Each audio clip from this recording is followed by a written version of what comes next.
Hello बच्चे, कैसे लोग आपके सब मजे में होंगे। आज मैं लेकर आया हूँ जेसीईआरटी क्लास 6 का साइंस का चैप्टर 15 स्वच्छता की ओर बढ़ते कदम स्टेप्स टुवर्ड्स क्लीनलीनेस का सभी प्रश्न उत्तर। इससे पहले मैंने साइंस का 1 से लेकर के 14 चैप्टर तक का वीडियो ऑलरेडी डाल रखा है, साथ में अदर सब्जेक्ट का भी वीडियो का प्लेलिस्ट बना हुआ है। नहीं देखे तो एक बार जाकर उसे जरूर चेकआउट करें। मैं लिंक आई बटन और डिस्क्रिप्शन दोनों में दे दूंगा। और अगर चैनल पर पहली बार आए हैं तो लाइक से सब्सक्राइब करके बेल आइकन को जरूर प्रेस कर दे ताकि आने वाले हर नई वीडियो का नोटिफिकेशन आपको टाइम टू टाइम मिलता रहे। तो चलिए शुरू करते हैं चैप्टर नंबर 15।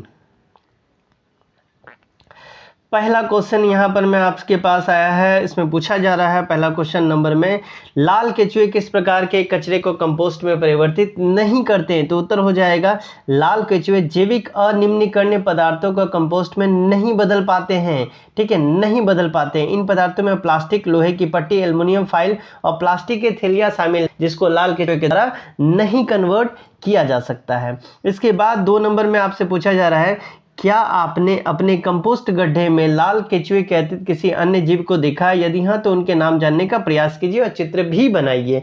तो आप जहाँ पे जैसे कचरा वगैरह फेंकते हैं तो और क्या क्या आपको दिखता है? तो उत्तर हो जाएगा हाँ, कंपोस्ट गड्ढे में लाल केचुए के अलावा कई दूसरे जीव भी पाए जाते हैं, जैसे कि बैक्टीरिया, ब्रॉडलिंग केचुआ, मकड़ी, छोटा कीड़ा, मक्खी, साँचे, उसके बाद मिलीपीड, सेंटीपीड, दीमक इत्यादि। ये सब आपको देखने को मिलेगा। रहा चित्र का, तो चित्र आप अपने से बना लेना। इसके बाद आते हैं नंबर 3, जिसमें पूछा जा रहा है घर में बचे हुए भोजन का आप क्या करते हैं। तो इसका 2 आंसर हो सकता था।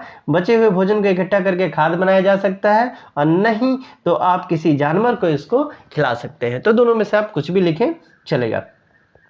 4 नंबर में पूछा गया है, यदि आपको और आपके मित्रों को किसी पार्टी में प्लास्टिक के प्लेट अथवा केले के पत्ते में खाने का विकल्प दिया जाए तो आप क्या चुनेंगे और क्यों चुनेंगे? दोनों आंसर देना है।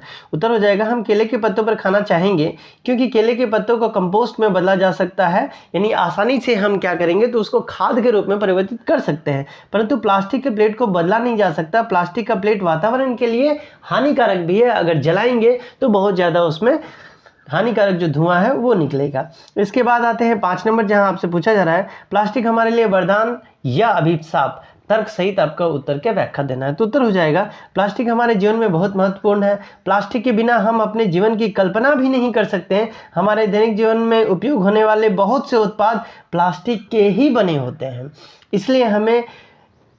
इसलिए इसे मानव जीवन के लिए वरदान कहा जा सकता है। देखिए, एक हद तक वरदान कहा जा सकता है, क्योंकि बहुत सारा चीज़ हम लोग को प्लास्टिक का ही मिलता है। लेकिन प्लास्टिक का एक दूसरा पहलू भी है जो मनुष्य के लिए अभिशाप है।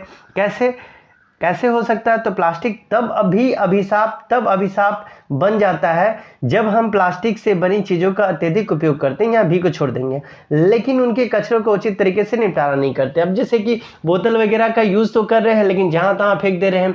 तो अगर हम प्लास्टिक का यूज़ कर रहे हैं तो उसको उचित निपटारा भी हमें आना चाहिए, तब ना उसका यूज़फुल होगा। उन्हें आसानी से हम लोग निपटा भी नहीं सकते। प्लास्टिक को जलाने पर बहुत ज़्यादा हानिकारक गैस भी निकलता है, तो इसको जलाया भी नहीं जा सकता।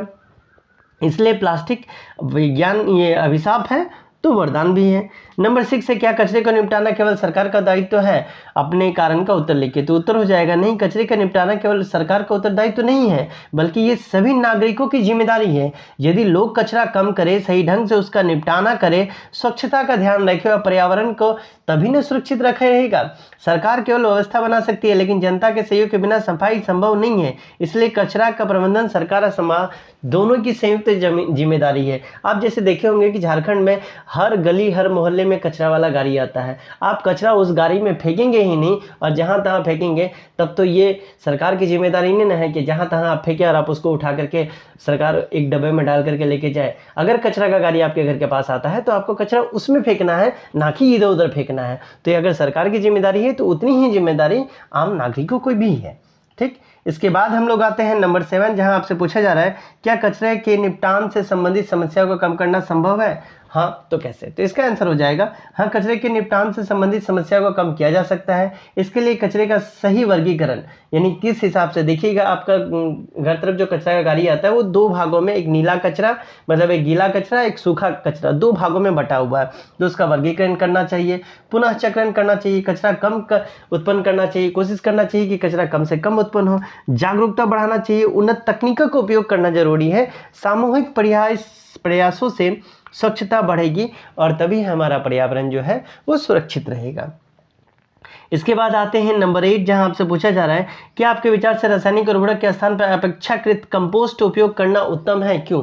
तो उत्तर हो जाएगा हाँ, रासायनिक उर्वरक के बजाय अगर कंपोस्ट यानी खाद का हम लोग प्रयोग करते हैं तो ये अधिक उत्तम है, क्योंकि मिट्टी की उर्वरता ये बढ़ाता है, पर्यावरण को ये सुरक्षित रखता है, स्वास्थ्य के लिए लाभदायक भी है, जैविक कचरे का पुनः उपयोग भी कर सकते हैं। इस वजह से हम लोग को क्या करना चाहिए, खाद का प्रयोग करना चाहिए। ये लंबे समय तक भूमि को उपजाऊ बनाए रखने में मदद भी करता है, जबकि रासायनिक उर्वरक मिट्टी और जल दोनों को नुकसान पहुंचाता है। तो जितना हो सके रासायनिक उर्वरक से हम लोगों को बचना चाहिए, उसका उपयोग कम से कम करना चाहिए। नंबर 9 में दिया गया है, विद्यालय जाते समय रीना एवं संध्या ने 2 चोकोबार खरीदा।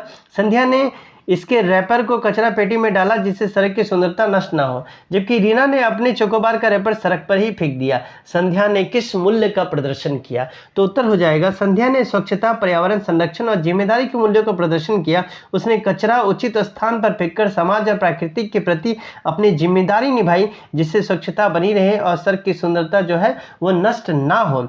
उसका यह व्यवहार दूसरों के लिए भी एक अच्छा उदाहरण प्रस्तुत करता है।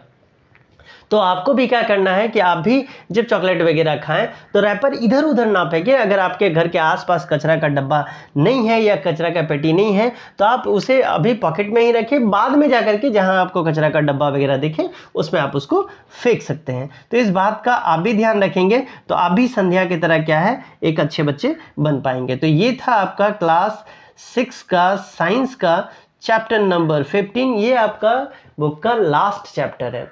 आपको क्या करना है, जहां कहीं भी आपने ग्रुप बना रखा है हर ग्रुप में इसको शेयर कर दे ताकि आपकी तरह आपके फ्रेंड्स को भी इसका फायदा मिलता रहे। चलिए मिलते हैं अगले वीडियो में, तब तक के लिए bye bye and take care.